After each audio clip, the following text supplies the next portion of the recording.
Chris Lee and Rory Whetstone of Southeastern 14 here. I have talked entirely too much today. But we're going to talk Missouri. And that seems to never get old on our channel. And boy, it's not getting old in Columbia either. Basketball season here, people excited about that. But hey, it's football that's the talk of the town in Columbia right now, I would have to think, Rory.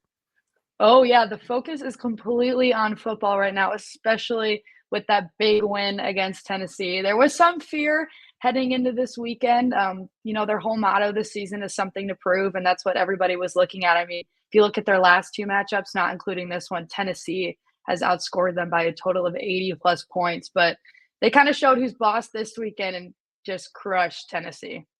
Boy, did they. We'll dive into that in just a minute. Just a reminder, got to pay some bills here. Our channel presented by Bet Online. The last of major pro sports leagues is off and rolling. College basketball is here as well. Bet Online remains your top spot for all your live betting action and contests. NFL, college football, UFC, and NHL all in full swing. Bet Online is your number one source for wagering news, odds, trends, and predictions. All the hoops betting action along with every sport available at your fingertips, both desktop and mobile access at any time. Head to BetOnline today. Remember to use our promo code BELIEVE. That is BLEAV.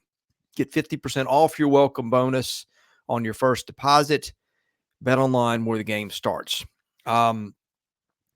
Well, the game started for Missouri and just kind of kept on going Saturday. I think Missouri fans probably would mind like an extra couple of days of football the way that one ended. No, I mean, absolutely not.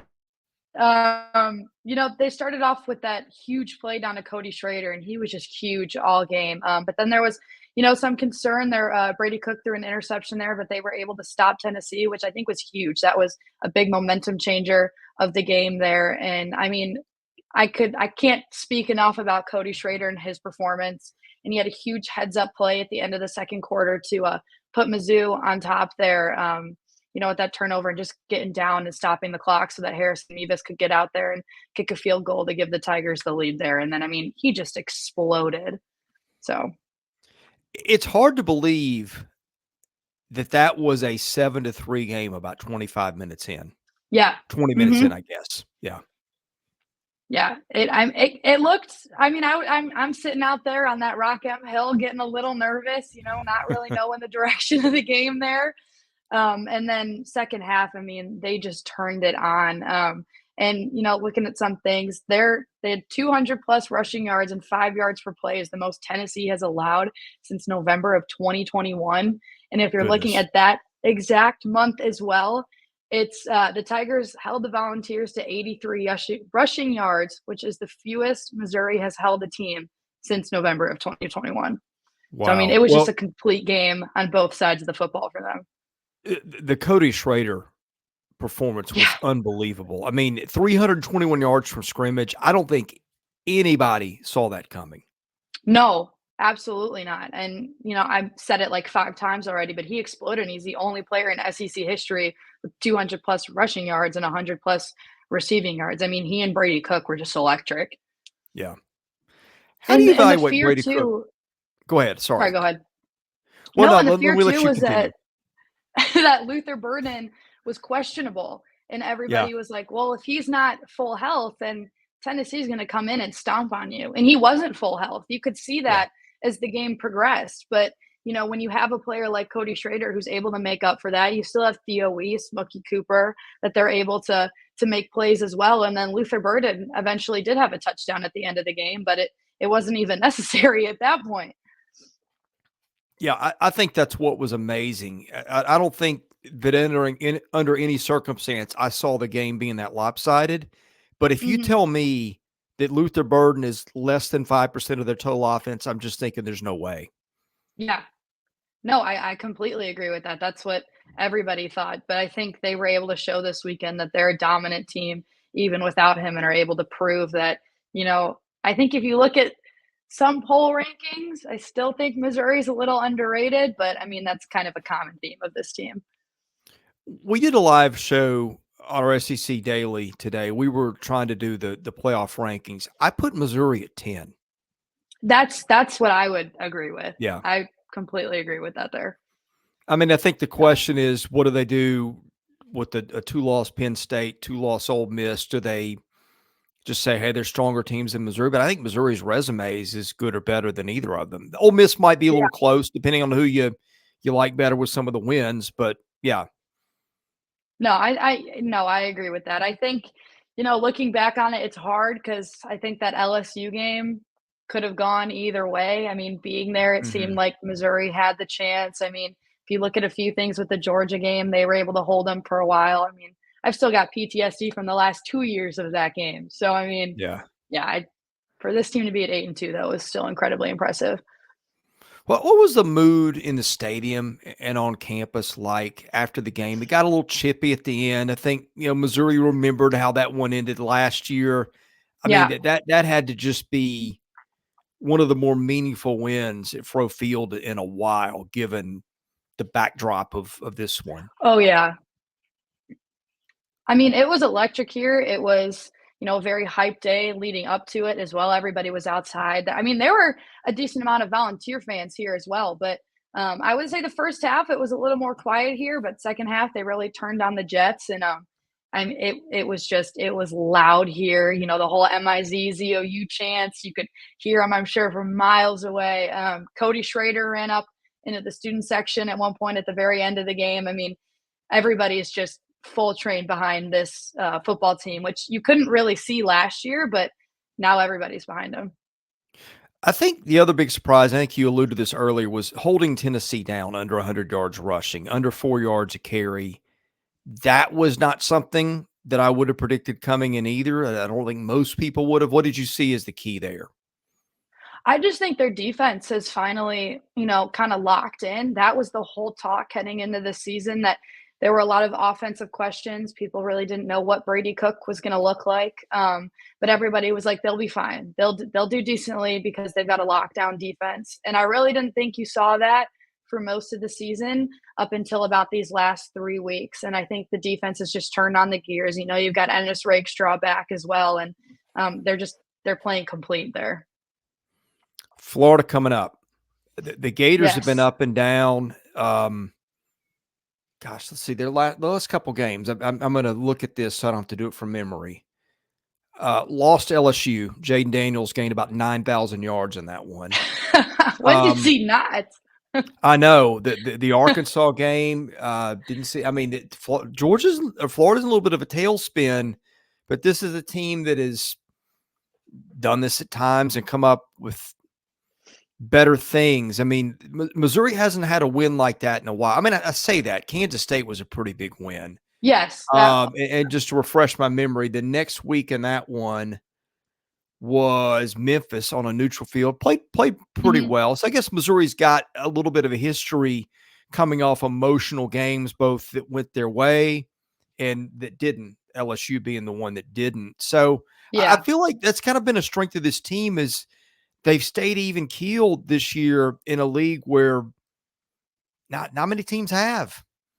Yeah, and I think Eli Drinkwitz has alluded to that as well, their whole motto this season being something to prove, and they kinda take it game by game. They didn't let those emotions of the K-State game kinda overwhelm them and lead into the next week and, fall behind against Memphis. No, it wasn't their greatest game, but, they were still able to come out on top there, and I think just the win of this and I mean, they're a hot team. They look complete on both sides of the ball, and I think they're gonna carry this into the Florida game. And, Florida doesn't play particularly well when they're away from the swamp.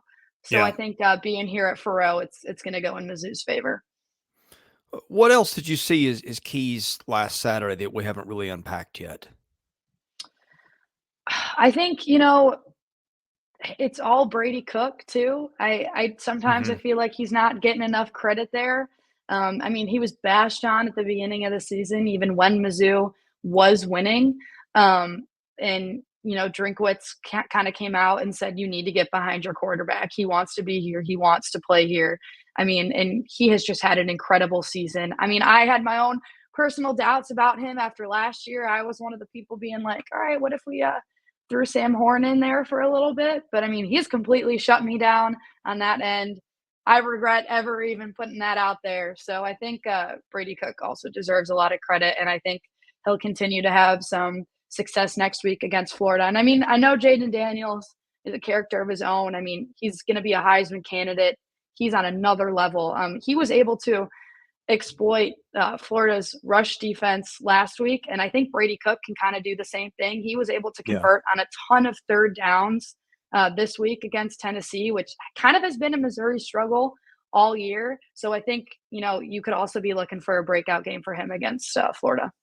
Yeah, it's a good point. He's run for 39 plus yards in each of the last 5 games. And I think passing wise, what has impressed me is you knew that interception streak was going to end at some point.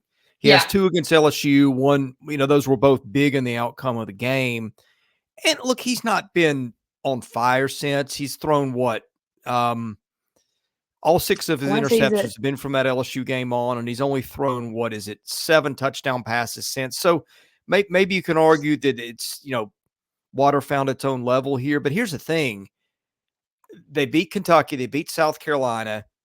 They lost to Georgia, in which he threw 1 touchdown and 2 picks, but they were right there in that game until late. Yeah. And then Tennessee, he's 1-1, but he's 18-24 and almost 12 yards at throw. So I think the thing that was impressive is you mentioned all the backdrop of the Brady's not our guy, doesn't need to be whatever, however you want to phrase it. He's taken some punches and come back pretty strong. Exactly. I mean, he shows a ton of resilience, and he's able to show that. I mean, he's got the throwing game there, but he's also got legs, and he runs for first downs a lot of the time, which Missouri's needed. So no, I'm pleased to have him as our quarterback. So all right, hoops talk for a minute. Yeah. I feel like it's been the first 3 halves of basketball Missouri had this year. 2 thumbs up. The last 3, boy, you might want to do over on some of those. Yeah, I mean, I'm one of the biggest Dennis Gates fan there is out there. Maybe Well, you would just on the Blake. channel if you're not. We don't allow that. Yeah, right. And no, I don't think their trembles lately have necessarily been him. You're coming off a year where you lose Demoy Hodge, you're losing Kobe Brown, and then next year you're getting a huge recruiting class. So it's kind of a bit of an in-between year. But I mean, you look at Sean East, he's exploded. He's led the Tigers in all 3 games in points there.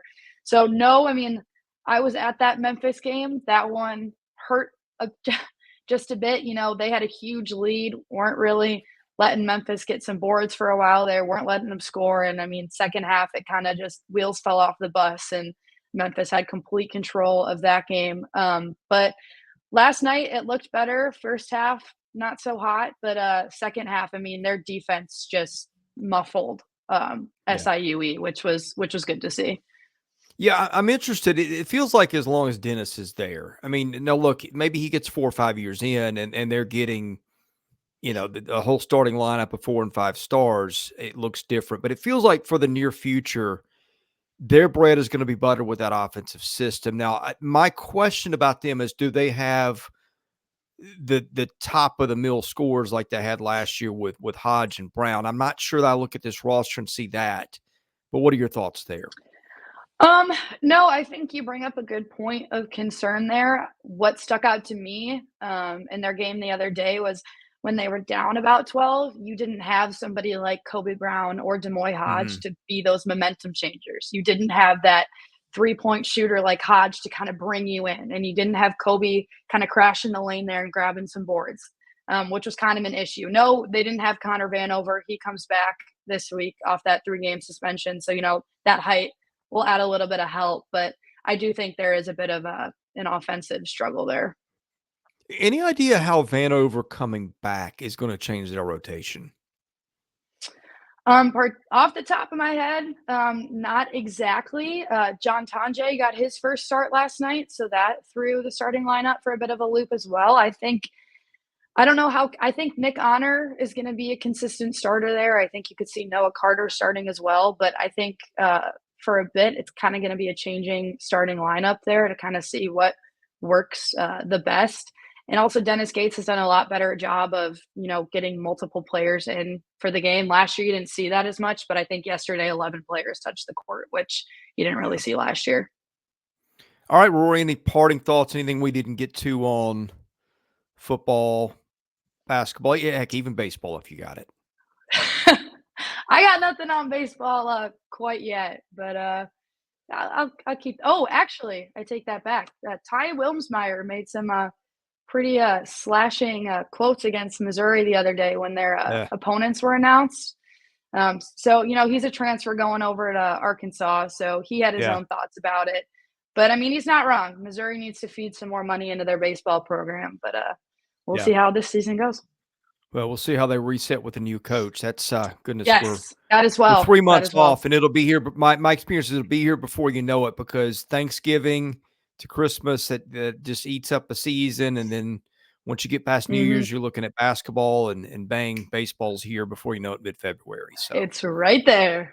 that's right. It's always we love it. Roy, we love having you here. Uh, you can see your Twitter handle below, and yeah, looking forward to doing it. Usually, you and Blake next week. He's having his house redone. So there's all kinds of hammering and stuff, and you guys get stuck with me today. Yeah. So in any case, no hammering here, just a lot of podcasting. So Yeah, it worked out. in any case, hey, thanks for joining us. We'll be back Of more course. Thank probably, you. well, maybe next week, depending on your vacation schedule. But always fun talking Missouri with you. So to our audience, thank you for watching. God bless you. Have a great day. Thank you for watching Southeastern 14 presented by Bet Online.